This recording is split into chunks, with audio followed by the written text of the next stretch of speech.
네, 하나님께서 오늘 우리에게 주시는 말씀은 신약성경 16장 1절부터 10절까지의 말씀을 같이 보겠습니다. 신약성경 215페이지입니다. 사도행전 16장 1절부터 10절입니다. 같이 교독하면서 읽겠습니다. 제가 먼저 읽습니다. 바울이 더베와 루스드라에도 이름에 거기 디모데라는 제자가 있으니 그 어머니는 믿는 유대 여자요 아버지는 헬라인이라. 루스드라와 이고니온에 있는 형제들에게 칭찬을 받는 자니 바울이 그를 데리고 떠나고자 할새 그 지역에 있는 유대인으로 말미암아 그를 데려다가 할례를 행하니 이는 그 사람들이 그의 아버지는 헬라인인 줄 다 알미러라. 여러 성으로 다녀갈 때에 예루살렘에 있는 사도와 장로들이 작정한 규례를 그들에게 주어 지키게 하니 이에 여러 교회가 믿음이 더 굳건해지고 수가 날마다 늘어가니라.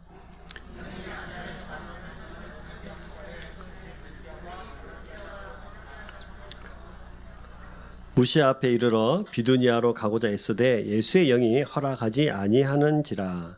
무시아를 지나 드로아로 내려갔는데 밤에 환상이 바울에게 보이니 마게도냐 사람 하나가 서서 그에게 청하여 이르되 마게도냐로 건너와서 우리를 도우라 하거늘. 같이 있습니다.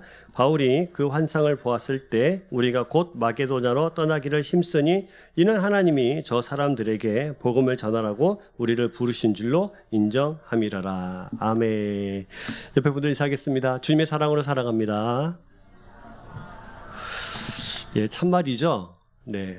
우리의 사랑의 기준으로 살아가는 것이 아니라 누구의 사랑으로? 예, 주님의 사랑으로.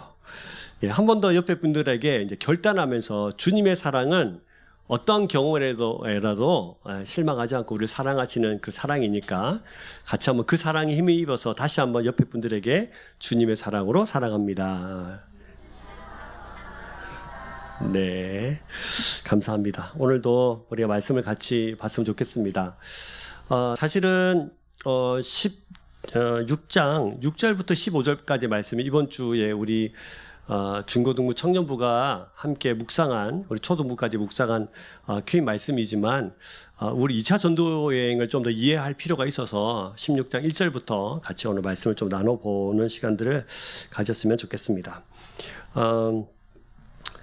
바울과 바나바가 1차 전도 여행을 끝나고 우리가 지난주 말씀 나눴던 것처럼 안디옥 교회로 돌아왔습니다. 그런데 돌아오자 많은 은혜를 함께 나누었는데 또 그곳에 소문 듣고 왔던 유대교 출신들 그리스도인들이 또 내려와가지고 이 안디옥 교회에 할례를 받아야 구원을 받는다라는 것들을 같이 나누면서 교회가 약간 시끄러워졌고 바울과 바나바는 아니다. 오직 은혜로 구원받는 것이다. 믿음으로 구원받는 것이다. 라는 사실을 천명합니다. 그래서 이들이 해결이 되지 않자 예루살렘 교회로 올라가서 이것들을 함께 마무리하는 장면이 지난주까지의 말씀이었습니다. 그렇게 초대교회는 복음 그리고 성경적 진리 구원이 어떻게 이루어지는가에 대해서 잘 설명이 됐고 이 진리를 발견하게 됐고 이 진리를 마무리하게 됐습니다. 그리고 이제 2차 전도 여행이 시작이 되려고 합니다. 오늘 말씀해 보시면 바울이 더베와 루스드라에도 이름에 거기 디모데라는 제자가 있으니 그 어머니는 믿는 유대 여자요 아버지는 헬라인이라 하면서 2차 전도 여행이 시작이 되는데 먼저 우리가 생각해 볼 것은 2차 전도 여행이 시작하기 전 어떤 일이 일어나는가 먼저 좀 살펴볼 필요가 있습니다. 여러분 여행하면은 어떤 생각이 먼저 드세요? 네, 설레죠. 저희 때는 저보다 나이가 또 연배 있으신 분들도 마찬가지인데 여행을 떠나자 이러면 제일 먼저 떠오르는 게 뭡니까? 조용필 씨가 불렀던 여행을 떠나자 노래가 제일 먼저 떠오르지 않으세요? 메아리 소리가 들려오는 계곡 속에 흐르는 물 찾아 그곳을 여행을 떠나요. 제일 먼저 떠오르지 않으세요? 사실 제가 오늘 이걸 한번 불러보려고 했는데 분위기가 안 돼서 부르지를 못할 것 같고 네. 지금 부르라는 뜻입니까? 네. 메아리 소리가 들려오는 여기까지. 네, 이 노래가 먼저 떠오르는 거죠. 여행하면 좋은 곳 물을 찾아서 캠핑을 하는 것처럼 편하게 쉬고 돌아오는 것을 꿈꾸는데, 마찬가지로 2차 전도 여행도 사실은 바울과 바나바가 2차 전도 여행을 꿈꿨던 것은 사실은 1차 전도 여행 때 다녀온 그곳을 다시 방문하고 그것을 위로하고 그곳에 있는 사람들을 다시 양육하고 바로 세우기 위함으로 2차 전도 여행을 꿈꿨습니다. 그걸 계획을 했죠.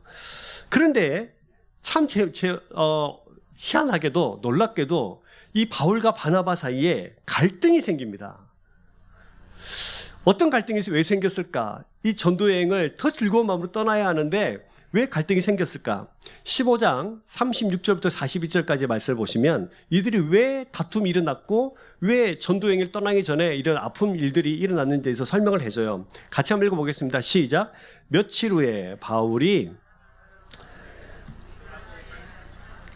각성으로 다시 가서 형제들이 어떠한가 방문하고자 하고, 바나바는 마가라는 요한도 데리고 가고자 하나, 바울은 밤빌라에서 자기들을 떠나 함께 일하러 가지 아니한 자를 데리고 가는 것이 옳지 않다 하여 서로 심히 다투고 피차 갈라서니, 바나바는 마가를 데리고 배 타고 구브로로 가고, 바울은 실라를 택한 후에 형제들에게 주의 은혜에 부탁함을 받고 떠나 수리아와 길르기아로 다니며 교회를 견고하게 하니라. 자, 바울과 바나바가 뭐 했죠? 심하게 싸웠습니다. 그리고 둘이 갈라졌습니다. 이유는 뭐냐면 바나바는 이번 2차 전도여행 때 마가를 데리고 가자. 마가는 바나바의 조카입니다. 데리고 가자. 1차 전도여행 때 같이 갔는데, 같이 수행하면서 1차 전도여행 같이 갔는데 중간에 포기했지만 이번에도 한번 용서해주고 같이 가보자 이러는 거예요. 근데 바울은 절대로 안 된다. 이 배신의 행위를 여겨서 안 된다. 어떻게 그 사람을 데리고 갈 수 있느냐는 거예요.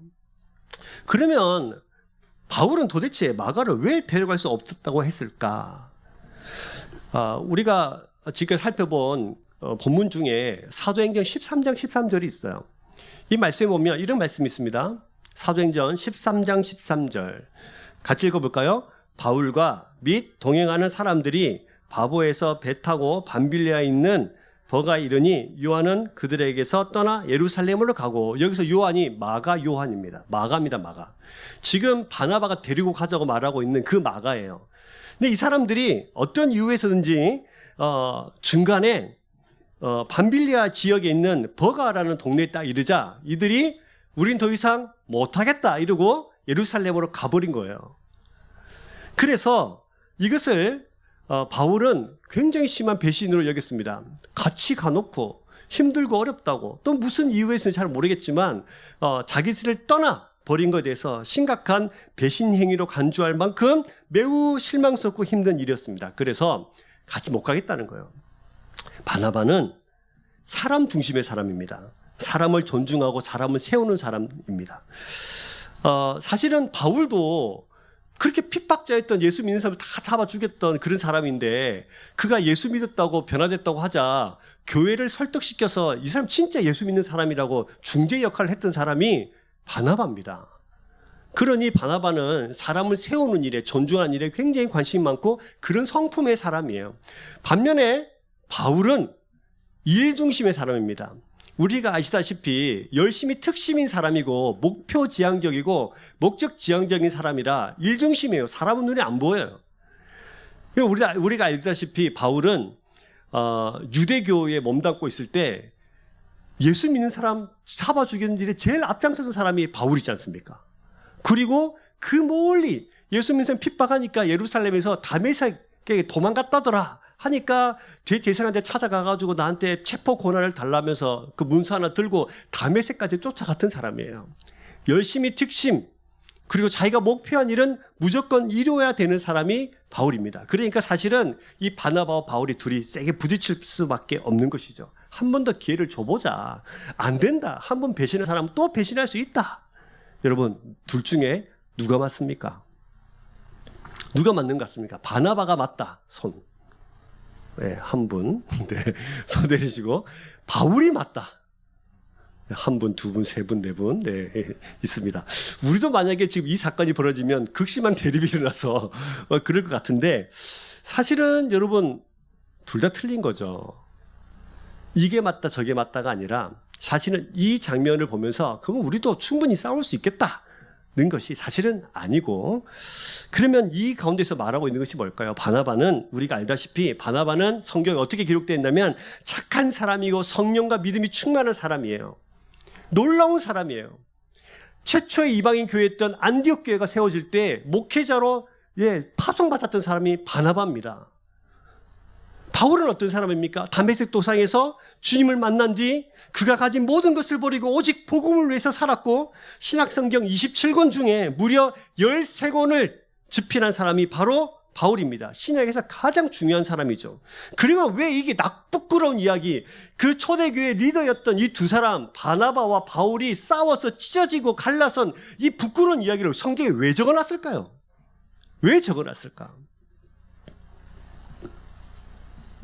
사람은 실패할 수 있습니다.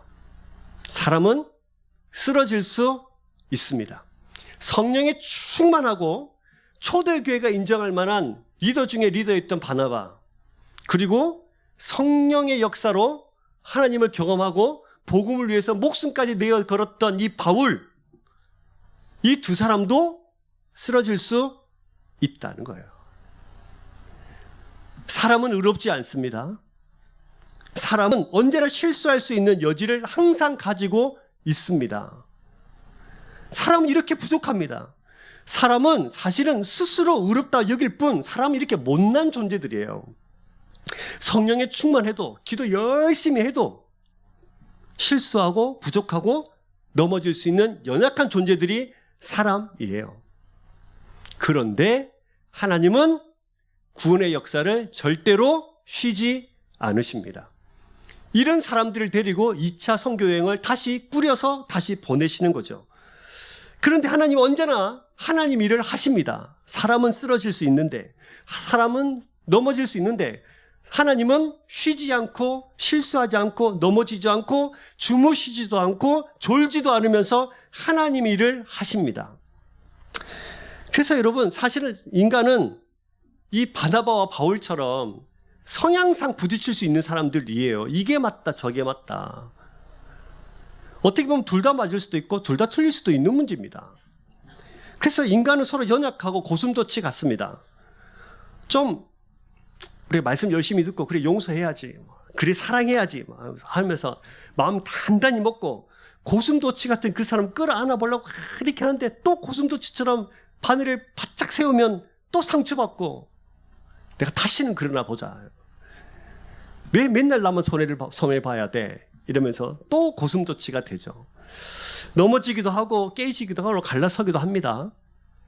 그럼에도 불구하고 하나님은 일하십니다.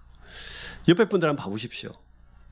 이 사람이 지금 여기 있는 이유, 어떤 사람은 바나바 같고 어떤 사람은 바울 같은 성향을 다 가지고 있는데 우리가 지금 여기 앉아서 하나님을 같은 마음, 같은 뜻, 같은 입으로 하나님을 예배할 수 있는 이유, 그 이유는 부족한 우리를 끝까지 붙잡고 역사하시고 일하시는 하나님의 은혜 때문입니다.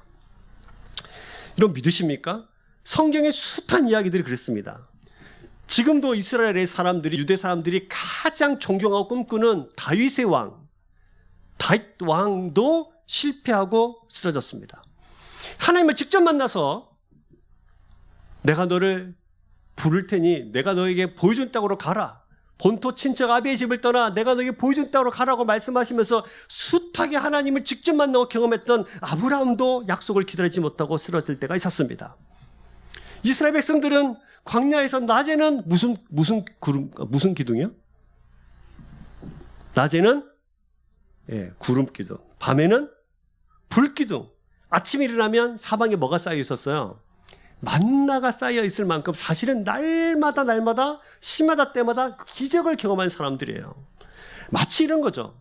우리가 아침에 일어났는데 오늘 우리가 살아갈 돈이 밖에 쌓여 있어요. 기가 막히겠죠. 그런 세상이에요. 그 그렇게 날마다 경험하면서 살아갔던 백성들임에도 불구하고 하나님을 배신하고 우상을 섬겼던 실수투성인 사람들이 성경에 기록되어 있어요. 우리 역사도 한번 성경에 기록을 해보신다면 우리 역사도 그럴 겁니다. 우리는 그렇게 언제나 실수하고 언제나 쓰러질 수 있습니다. 사람이 잘한 거 아닙니다. 우리는 그럴 수 있습니다. 사람은 이렇게 실패하고 큰 상처를 입히면서 또 입히기도 하고 입으면서 실패를 거듭해서 세상을 살아가죠. 그러나 우리 하나님은 신실하십니다.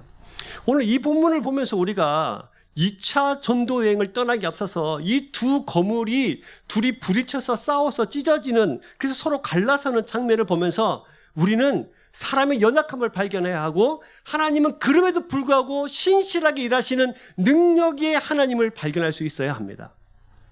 여러분, 저와 하나님은 이런 분이세요. 저의 하나님은 사람의 실수로 넘어지지만 그 실수를 섭리하시고 경륜을 더하셔서 생명의 사역을 이루어 가시는 하나님, 우린 그 하나님을 오늘 이 말씀을 통해서 발견할 수 있기를 소망합니다. 내 무너짐과 못남을 통해서도 하나님은 일하십니다. 이 하나님을 발견할 때 우리가 얼마나 큰 위로를 받는지 모르겠어요. 여러분, 옆에 분을 보지 마시고 자기 자신을 봐보세요. 여러분 중에 완벽하신 분, 손, 나는 완벽하다, 있으십니까? 이렇게 우리가 떳떳하게 나는 완벽하다고 두 손 들 수 있는 사람이 사실은 이 가운데 아무도 없습니다. 저를 포함해서. 그런데 우리를 그럼에도 불구하고 사용하시는 하나님, 얼마나 감사하고 얼마나 위로가 되는지 모릅니다. 이 위로의 하나님이 저와 여러분의 하나님 되시기를 주의 이름으로 축복합니다. 여러분, 이 바나바와 바울 이렇게 찢어졌어요. 바나바는 마가를 데리고 갑니다. 우리 사진 한 장을 보여드릴 텐데요.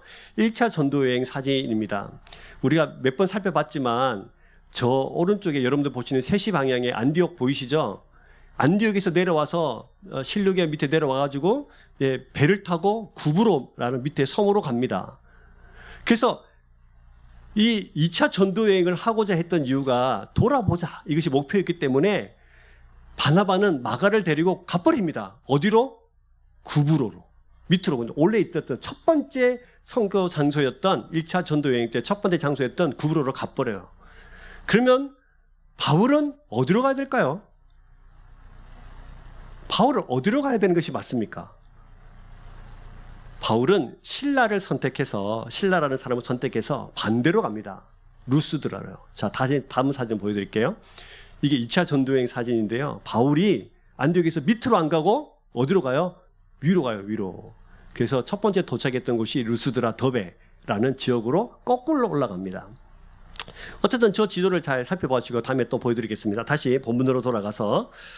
자, 근데 1차 전도여행을 마치고 둘이 갈라서게 되고 바울과 바나바는 위로, 바울은 신라를 데리고 위로, 그리고 바나바는 마가를 데리고 밑으로 갑니다. 근데 성경은 이때부터 바나바를 성경에 기록하지 않아요.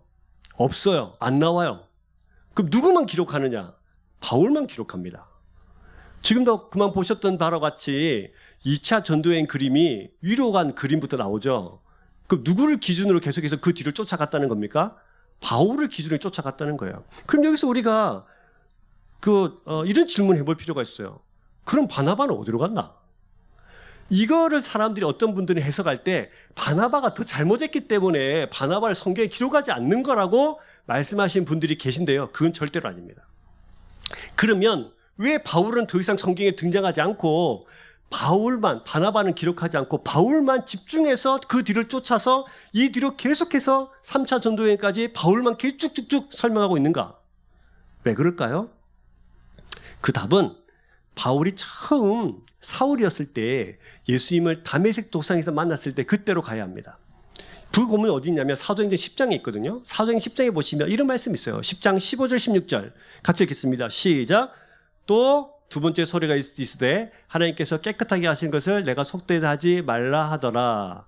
이런 일이 3번 있은 후 그 그릇이 곧 하늘로 올라가니라. 네, 본문이 좀 잘못됐네요. 네, 제가 읽어드릴게요. 9장, 사도행전 9장인 것 같아요. 주께서 이르시되 가라. 이 사람은 내 이름을 이방인과 임금들과 이스라엘 자손들에게 전하기 위하여 택한 나의 그릇이라. 다시요. 주께서 이르시되 가라. 이 사람은 내 이름을 이방인과 임금들과 이스라엘 자손들에게 전하기 위하여 택한 나의 그릇이다. 이것이 주님의 말씀이셨어요. 그 바울을 부를 때 바울을 부른 이유가 이방인을 위한 택한 나의 그릇. 이것이 주님께서 바울을 부른 목적입니다. 그러면 왜 지금 바울을 집중해서 계속해서 성경은 보여주고 있냐면 이 주님께서 선택하셨던 이방인을 위한 이 선택, 그 그릇, 이 주님께서 선택하신 이 계획이 이루어지고 이 말씀이 이대로 선택되어져서 이방인 땅에 흘러가는 것을 성경은 보여주고 있기 때문에 바울을 집중해서 보여주는 겁니다. 뭐 바나바가 잘못하고 바울이 잘해서 바울을 뒤로 쫓아가는 것이 아니라 어떻게 하나님의 말씀이 이루어지고 성취되어지는가를 쭉 따라서 보여주는 거예요. 그래서 바울을 집중하는 것입니다. 그런 생각을 가지고 자, 우리 그러면 이제 2차 전도여행으로 좀 들어가 보셨으면 좋겠습니다. 2차 전도여행의 첫 번째 장소는 16장 1절에 말씀하고 있는 대로 더베와 루스드라입니다. 루스드라에 딱 갔습니다. 루스드라는 전에 바울이 1차 전도여행할 때 돌에 맞아 죽을 뻔했던 곳이거든요. 두려웠을 거예요. 또 그러면 어떡할까? 그곳에 있었던 복음을 막 전하니까 유대인들이 무슨 저런 이단 같은 사람이 있어 하면서 돌 8배줄로 죽을 뻔했던 곳이에요. 근데 그곳에 갔습니다. 근데 그곳에 16절 1절에 보시면 누가 있었습니까? 디모데라 하는 제자가 있습니다. 그 디모데를 설명하는데 뭐라고 설명하냐면 제자라고 설명을 하는 거죠. 제자. 지금 그 많은 수식어 중에 성경에 처음 등장하는데 하나님은 디모데를 제자라고 단어를 딱 붙여서 설명을 해주세요. 당시 디모데는 신학자들이 설명하기를 한 18살 정도 됐을 거다 이렇게 합니다. 자, 10대 손 들어보세요. 10대. 나 10대다. 네, 10대. 맞아. 10살도 10대군요. 네, 우리 시엘이도 손을 들었는데 10살도 10대군요. 그럼 10대 후반. 15세 이상. 오케이. 예, 김혜경 장로님. 네, 15세. 네. 요 정도 되는 나이예요. 근데 그 소년한테 붙였던 단어가 뭐죠? 제자예요. 그리고 루스드라는 유명한 도시가 아닙니다. 시골, 완전 촌구석입니다. 시골 중에 시골이에요. 아무도 알아주지 않는 그곳에 디모데가 있었습니다. 아무도 알아주지도 않고 뭐 18살, 좀 작게는 뭐 15살쯤 되어 보이는 이 아이를 성경의 첫 번째 기록에 제자라고 기록했던 이유는 어디 있습니까? 아무도 거들떠 보지도 않는 그곳에 하나님의 선한 눈길은 항상 이 땅을 보고 계시는 거예요. 하나님은 아무도 인정해 주지 않고 아무도 거들떠 보지 않아도 하나님은 여러분들을 어떻게 하고 계시죠? 보고 계세요. 이 사람이 어떤 인생을 살아왔는가를 보여주는 겁니다. 그는 제자였다. 이 제자란 단어를 붙일 수 있을 만한 믿음이 어디서 났을까? 도대체 그러면 디모데가. 이 답이 어디 있냐면 디모데 후서 1장 3절에서 5절에 그 답이 있습니다. 그러면 디모데 후서 1장 3절로 5절로 가봅시다. 자, 같이 있습니다. 시작. 내가 밤낮 간구하는 가운데 쉬지 않고 너를 생각하여 성결한 양심으로 조상적부터 섬겨오는 하나님께 감사하고 내 눈물을 생각하여 너 보기를 원함은 내 기쁨이 가득하게 하려 함이니 이는 내 속에 거짓이 없는 믿음이 있음을 생각함이라. 이 믿음은 먼저 외조모 로이스와 내 어머니 유니게 속에 있더니 내 속에도 있는 줄을 확신하노라. 바울은 이 디모데를 향해서 무슨 믿음이라고 말했냐면 거짓 없는 믿음이라고 말했단 말이죠. 그럼 거짓 없는 믿음은 다시 말하면 어떤 믿음일까요? 진실하고 깨끗하고 속임이 없는 그 믿음. 이 믿음을 가졌던 거예요. 이 믿음은 어디서부터 시작됐냐? 어디서부터 시작됐죠? 그의 외조모 누구? 로이스, 그의 어머니 윤희계로부터 있었던 거라고 말합니다. 즉 다시 말하면 외할머니와 어머니로부터 물려받았다. 이 믿음이. 무슨 믿음이? 거짓 없는 그 믿음이. 그래서 그 믿음으로 살게 했고 그 믿음 고백하게 했고 하나님은 더 넘어서 바울이 고백한 그 고백 위에 이를 뭐라고 말하냐면 제자라고 붙인 거죠. 그럼 여러분의 자녀들이 제자의 삶을 살기를 원하십니까? 좀 부족하고 연약하고 누구 하나 거들떠보지 않는 그런 작고 작은 시골에 살아간다 하더라도 우리 자녀들이 제자의 삶을 살아가기 원하십니까? 그러면 그 믿음은 어디로부터 오는 것일까요? 부모님으로부터 오는 것이에요. 그럼 여러분, 부모님으로부터 얻어지는 이 믿음, 진실한 믿음, 하나님을 어떻게 섬기는 건지, 하나님을 어떻게 사랑하는 것인지, 또 하나님을 사랑하고 이웃을 사랑하는 것을 어떻게 살아가는 것인지, 교회를 어떻게 살아가는 것인지를 보고 배우는 것입니다. 그래서 어른들의 등은 중요한 거예요. 저는 주일 오전에 우리가 초등부 친구들도 있고 우리 중고등부 청년부 우리 어르신들 다 있는데 저는 이 예배가 참 복되다고 생각합니다. 우리 아이들이 어른들의 예배하는 모습, 그 등을 보면서 아, 예배는 어떻게 하는 거다? 저렇게 하는 거다. 열심히 교회를 섬기는 모습 보면서 아, 교회는 어떻게 하는 거다? 저렇게 섬기는 거다. 라고 배우는 겁니다.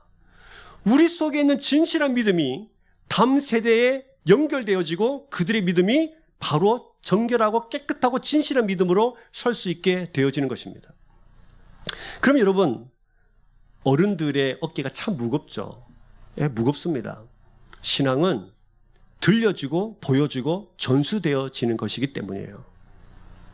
그래서 다음 세대를 이렇게 세우는 일은 쉬운 일이 아닙니다. 우리가 잘 아신 대로 자식 농사 마음대로 안 된다. 안 되는 일입니다. 그래서 더 열심히 보여줘야 합니다. 하나님의 모습을. 살아가는 부모님 여러분, 어른 여러분, 다음 세대 아이들에게 여러분 속에 가지고 있는 진실한 믿음을 보여줄 수 있기를 주의 이름으로 축복합니다. 사랑하는 다음 세대 여러분, 부모님으로부터 오는 그 속에 있는 진실한 믿음, 하나님을 사랑하는 법, 교회를 사랑하는 법, 이웃을 사랑하는 법을 배울 수 있기를 주의 이름으로 축복합니다. 여러분 가운데 진실한 믿음이 있어야 하나님께서 이렇게 설명하실 수 있는 것이죠. 그 땅에 디모데라는 제자가 있었다. 김의 땅에 누구누구라는 제자가 있었다. 우리 성경에는 표현되어 있지 않지만 사실은 이 앞에 보라라는 말이 있어요. 사실은 한글 성경에는 없어요. 근데 헬라어 성경에는 보라 이 말이 있어요. 봐라 하면서 자랑하시는 거예요. 봐라, 보라, 디모데라는 제자가 있다. 얘들아 여기 좀 보거라. 여기에 디모데라는 제자가 있다. 라고 말씀하시는 거예요. 자, 옆에 분들 봐보세요. 하나님께서 이 땅에 이렇게 설명하시는 거죠. 봐라, 이 땅에 준호가 있다. 요즘 오늘 준호가 오전 예배 와서 제가 기뻐서 우리 준호 형제님이 계시다. 봐라, 이 땅에 도경 자매님이 계시다.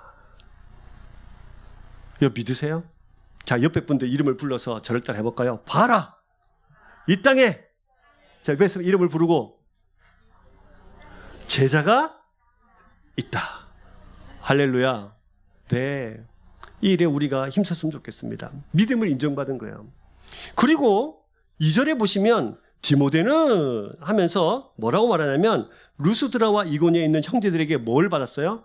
칭찬받는 사람이었어요. 자, 이게 무슨 말일까요? 루스드라와 이고니오는 한 45km 정도 떨어진 이웃 마을이에요. 이웃 마을에까지 소문이 났습니다.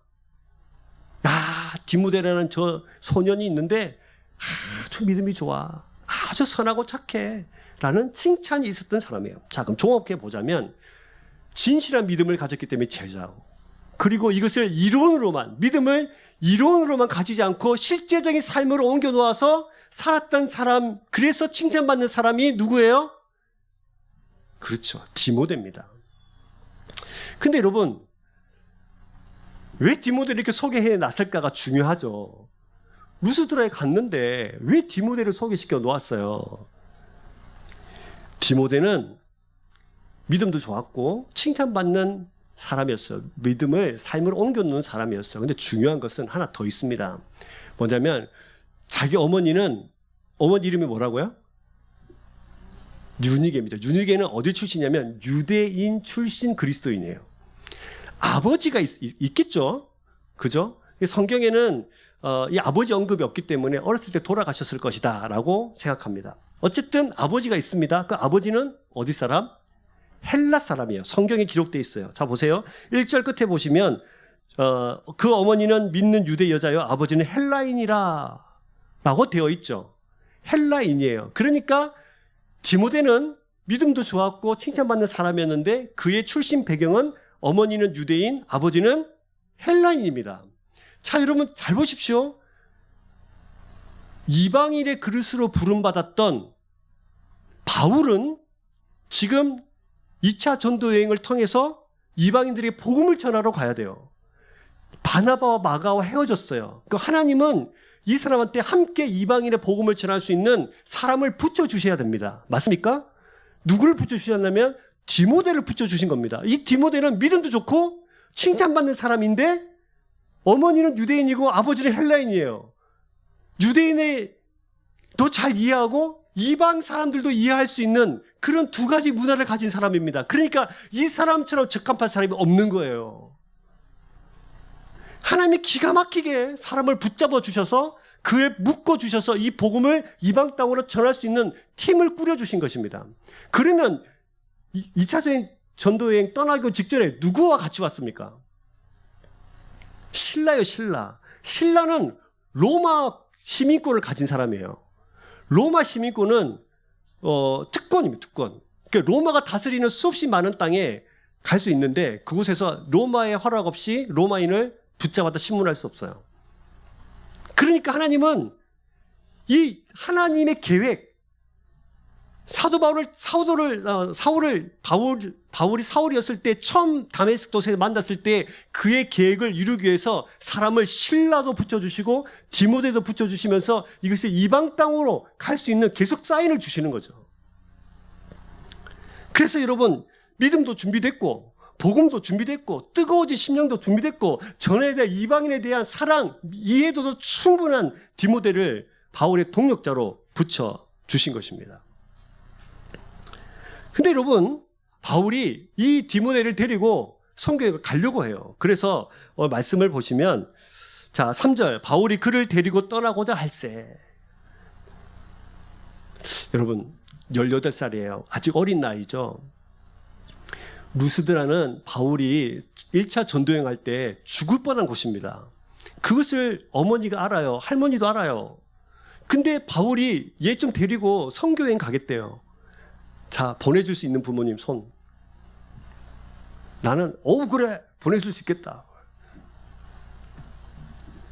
보내줄 수 있겠습니까? 저희 아내는 손을 들었습니다. 보내줄 수 있겠다. 그 이유는 복음을 위해서가 아니라 얘가 혹시 복음 전하다가 사람 될까봐 그런 마음으로 이제 보내는 거죠. 단기선교 그런 마음으로 보냅니다. 진짜 복음을 전해서 뜨거운 마음으로 보내는 게 아니라 복음 전하다가 사람 되라고 단기선교 보내시는 부모님들이 많이 계신데 지금 그런 마음으로 저희 아내가 손든 것 같고요. 로이스와 유니게 외할머니하고 어머니는 그 모든 것을 알면서 죽음의 그림자가 있는 그 선교의 현장으로 이 디모데를 바울과 함께 보내려고 합니다. 근데 여기서 이해되지 않는 것이 있어요. 바울이 디모데를 데려다가 뭐 했죠? 뭐 했습니까? 자, 3절 그 지역에 있는 유대인으로 말미암아 그를 데려다가 뭐를?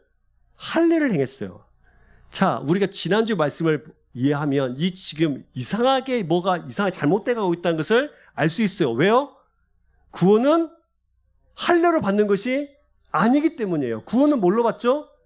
은혜로. 근데 구원은 믿음으로 받잖아요. 믿음으로 구원받는데 그 믿음마저도 은혜로 주어지는 것이기 때문에 은혜로 구원받는 거예요. 내 행위로 구원받는 것이 아니라.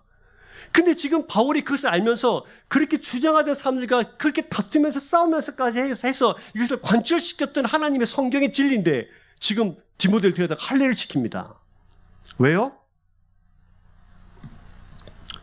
디모데를 배려하는 거죠. 혹시 그가 만나게 될 유대인들의 또 손가락질하면서 너 할례 안 받았다고 할까봐 그렇게 한 거예요. 근데 중요한 것은 여기서 우리가 기억해야 될 게 뭐냐면 바울은 아직 이방인들을 향한 마음이 없는 겁니다. 자기 1차적인 선교의 대상이 누구예요? 유대인들이에요. 그래서 디모데가 유대인들을 또 만나서 복음을 전할 때 이것이 꺼리낌이 될까봐 할례를 시킨 겁니다. 여기서 문제가 발생해요. 여러분 지금 하나님은 바울을 어디 땅으로 보내기를 원하십니까? 이방 땅으로요. 유대인들 말고 이방인들에게 복음을 전하기를 원하시는데 지금 바울은 마음이 어디 있어요?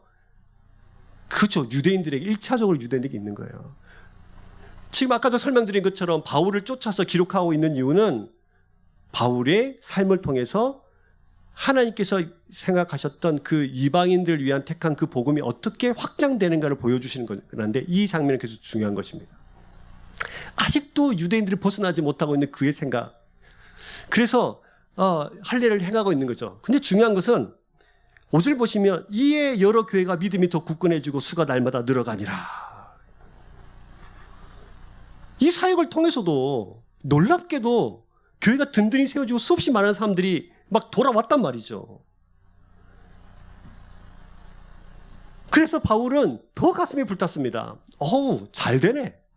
그러면서 바울은 계속해서 어디 있으려고 했냐면 계속 아시아 지역에 머물러 있으려고 했습니다. 자, 사진 하나 보여드릴게요. 2차 전도여행 사진, 두 번째 사진을 좀 보여주시면 여러분 저기 보시면 빨간색으로 이렇게 화살표 돼 있죠? 보이세요? 안디옥에서 출발해서 저 지역이 지금 성경에는 아시아라고 되어 있는데 지금 현재의 지도로 보면 저 지역이 터키 지역입니다.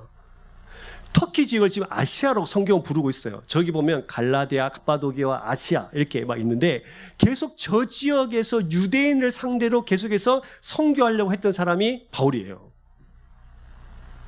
하나님은 계속해서 사인을 주셨던 거죠. 그래서 보시면 6절 보시면 성령이 아시아에서 말씀을 전하지 못하게 하시거늘 하고 성령께서 복음을 전하는 것을 막으세요.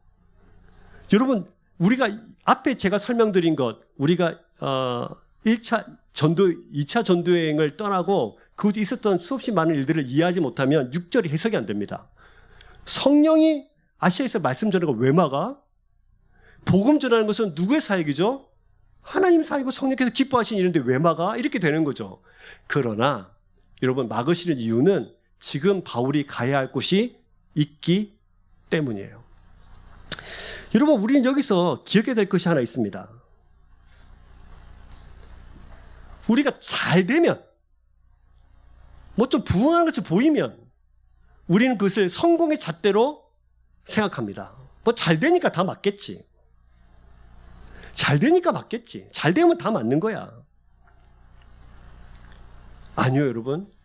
잘 되는 것이 하나님께서 꼭 기뻐하시는 것은 아닐 수도 있습니다. 숫자가 많아지는 것이 우리는 무조건 하게 기뻐하신다고 생각하시는데 그러지 않을 수 있어요. 그래서 여러분, 우리의 기준을 어디 있어야 되냐면 하나님께서 부르신 곳에 있어야 합니다. 그것이 형통한 삶이에요. 잘 기억하세요. 잘 되는 것이 형통한 삶이 아니고 뭐요? 하나님께서 부르신 곳에 있는 것이 형통한 삶입니다. 이것을 항상 기억하셔야 됩니다. 우리는 세상적 기준에 따라서 잘 되는 것, 숫자 많아지는 것, 그것을 우리의 하나님께서 기뻐하시는 기준으로 삼는데 그렇지 않을 수도 있습니다. 하나님께서 부르신 곳, 바울을 부르신 곳이 어디입니까? 이방 땅을 향한, 이방인들을 향한 택한 그릇이기 때문에 이방인들을 향해 가는 거예요. 그것이 바울이 있어야 할 곳입니다. 근데 이 사람은 계속해서 바울과 일행들은 계속해서 아시아에 머물러 있고 싶어 했던 거죠. 1차로 사인을 줘도 못 알아듣고요. 2차로 사인을 줘도 못 알아듣습니다. 6절 보시면 성령이 아시아에서 말씀을 전하지 못하게 하시거늘 라고 되어 있고요. 7절 보시면 무시야 앞에 이르러 비두냐로 가고자 애쓰되 예수의 영이 허락지 아니하신지라. 예수의 영 누굽니까? 성령. 6절도 보면 누가요? 성령이. 그래서 성령 하나님께서 막으신 거예요. 두 번이나 사인도 주시고 신라도 붙여주시고 디모데도 붙여주셨어요. 그래도 못 알아듣자 9절 밤에 환상이 바울에게 보이니 마게도냐 사람 하나가 서서 그에게 청하여 이르되 마게도냐를 건너와서 우리를 도우라 하거늘. 환상을 보입니다. 여러분 우리 여기서 또 하나 기억해야 될 게 있어요. 하나님은 우리를 어떻게 말씀하시고 어떻게 우리를 인도해 가시는가. 하나님께서 하나님의 말씀과 뜻을 전달하는 방법은 뭔가? 여러분 잘 생각해 보세요. 지금 바울을 다메섹 도상에서 만나 주셨을 때 그리고 이방인을 위한 그릇이라고 말씀도 해주셨어요.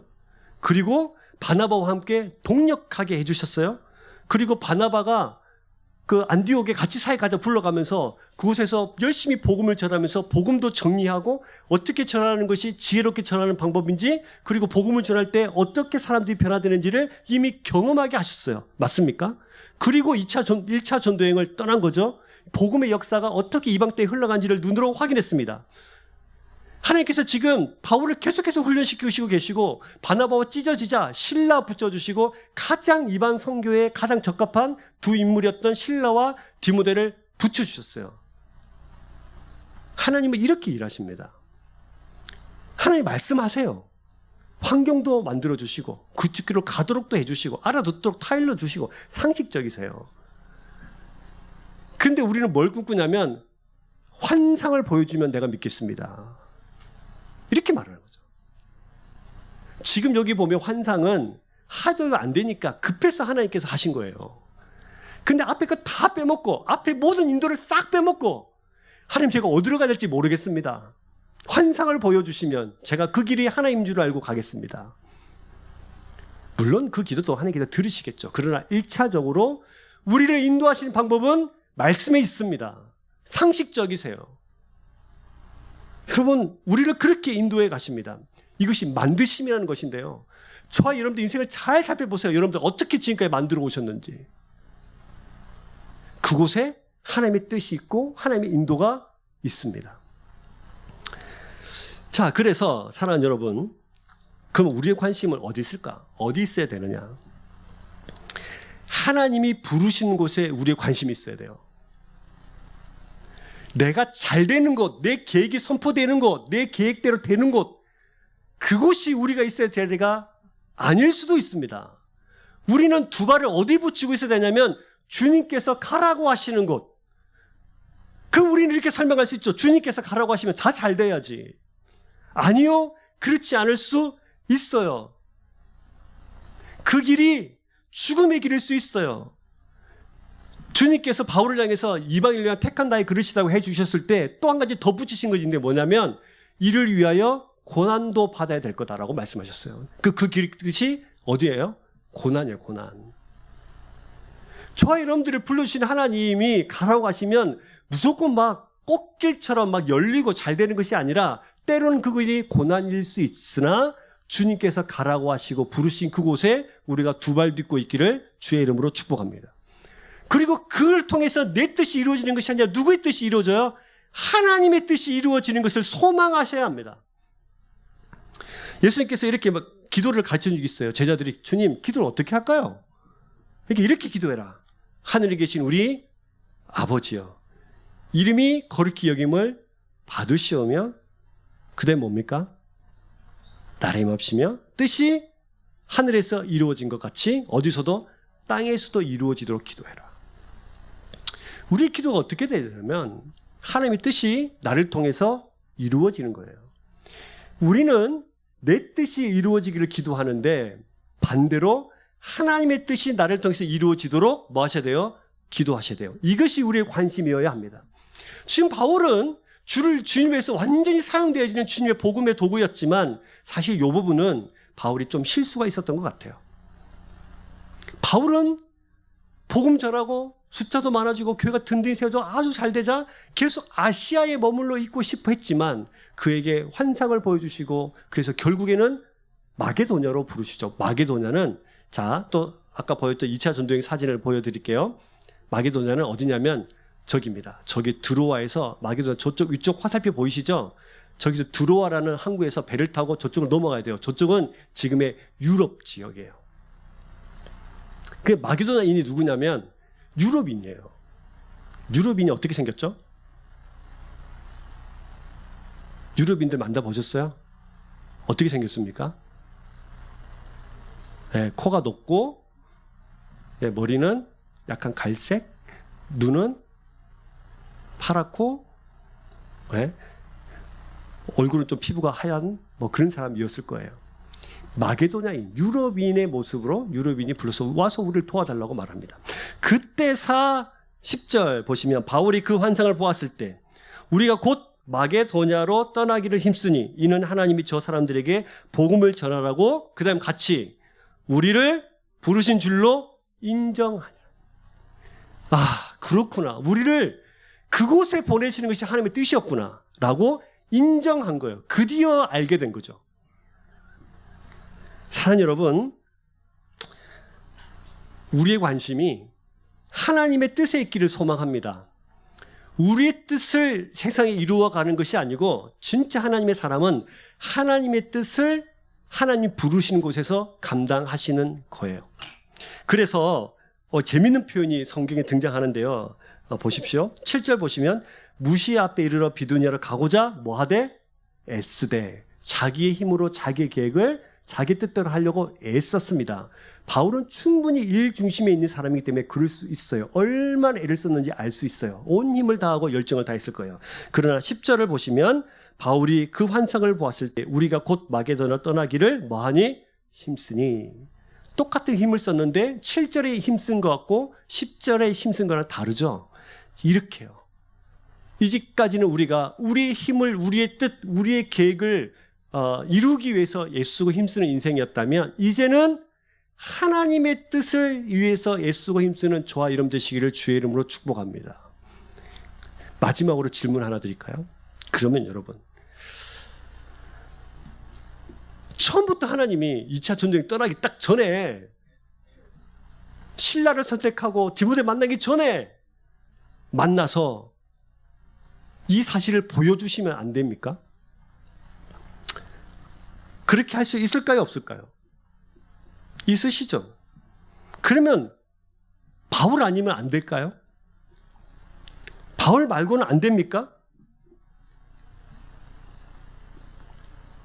왜 이렇게 설득해가면서 사람 붙여가면서 1차 사인 주고 2차 사인 주고 성령께서 막으시고 또 말 안 들으면 모르면 성령의 환상도 보여주시면서 오라고 그렇게까지 하시면서 이 사람들을 그렇게 인도해 가실까요? 바울 아니면 안 되니까. 바울만이 정답이니까? 아닙니다. 지금 주님은 바울을 향해서 이렇게 말씀하고 계시는 겁니다. 사랑하는 바울아, 이 사역을 나는 너랑 함께 하고 싶다. 너랑 같이 하자는 거예요. 사랑하는 너와 이 사역을 함께 해주면 안 되겠니? 라고 하면서 설득시켜서 이 사역을 함께 하시는 것입니다. 우리 참종교회는 나 아니면 안 될까요? 나 아니면 답이 없을까요?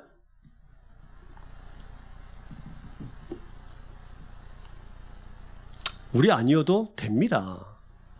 왜? 교회는 누구 거니까? 하나님 거니까. 근데 하나님 우리에게 하시는 말씀은 뭐죠? 나는 너와 함께 이 교회를 바르게 세우고 싶어. 사랑하는 누구야? 나는 너와 함께 일을 하고 싶다고 지명하시는 거예요. 우리가 왜 이 자리에 있는가? 난 너와 함께 일을 하고 싶다는 주의 음성을 들으셔야 합니다. 제가 이 본문을 묵상하면서 설교 준비하다가 컴퓨터 앞에 앉아서 되게 많이 울었습니다. 하나님, 제가 이 질문 하거든요. 하나님, 저 아니면 안 됩니까? 저 아니어도 되잖아요. 저 아니어도 되잖아요. 저 부족한 게 너무 많아요. 설교 맨날 짧게 하고 싶은데 맨날 길게 하고 이상하게 안 된다. 더 사랑하고 싶은데 더 사랑할 수 없다. 그릇이 너무 작은 거 아닐까?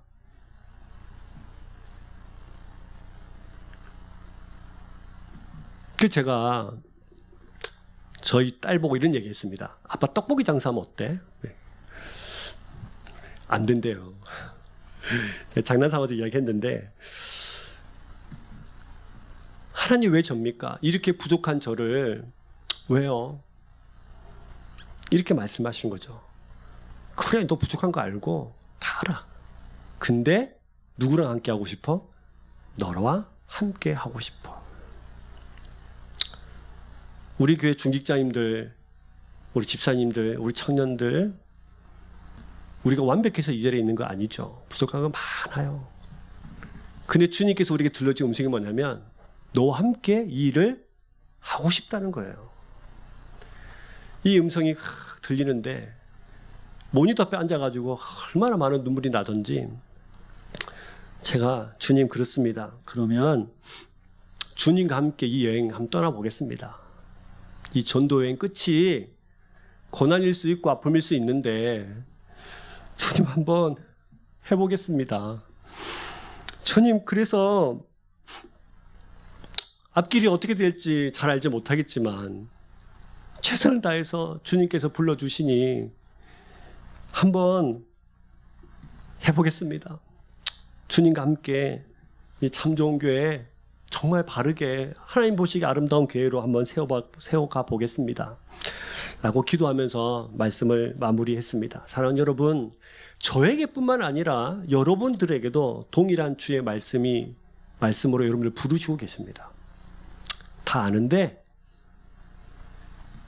함께 하자. 같이 하자. 여러분 옆에 분들에게 같이 한번 저를 따라서 같이 한번 외쳐주시면 좋겠습니다. 다 아는데 함께 하자. 할렐루야. 네, 다시 옆에 분들에게 또 멀리 있는 분들에게 저를 따라서 같이 선포하실까요? 다 아는데 함께 하자. 할렐루야. 네. 우리 아니어도 되는데요. 우리를 지명해서 불러서 같이 하자고 하시는 그 부르심, 이 자리가 우리가 두 발 딛고 있어야 되는 자리인 줄로 믿습니다. 이곳에서 주님의 뜻이 이루어질 수 있도록 우리가 힘을 다해서 교회를 섬기고 하나님을 사랑하고 섬겨가는 주의 백성들 되기를 주의 이름으로 축복합니다. 우리 말씀 기억하시면서요. 우리가 찬송가 430장입니다. 주와 같이 길 가는 것 즐거운 일 아닌가. 430장 찬송 큰 소리로 같이 한번 찬송하겠습니다.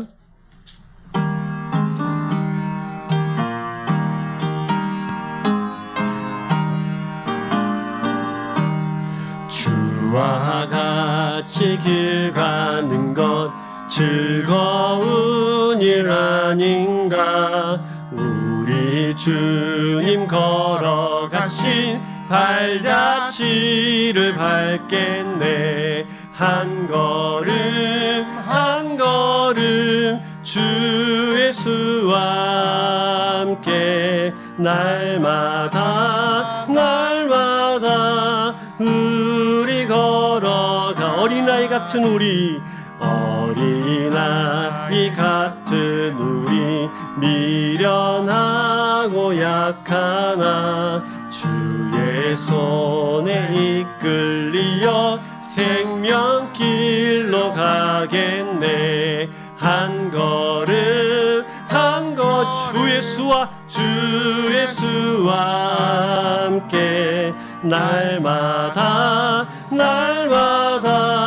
우리 걸어가리. 꽃이 피는 들판이나 험한 골짜기 주가 인도하는 대로 주와 같이 걷겠네. 한 걸음 한 걸음 주 예수와 함께 날마다 우리 걸어 걸음 한 걸음 한 걸음 주 예수와 함께 날마다 날마다 우리 걸어가리. 우리 같이 한번 기도하십시다.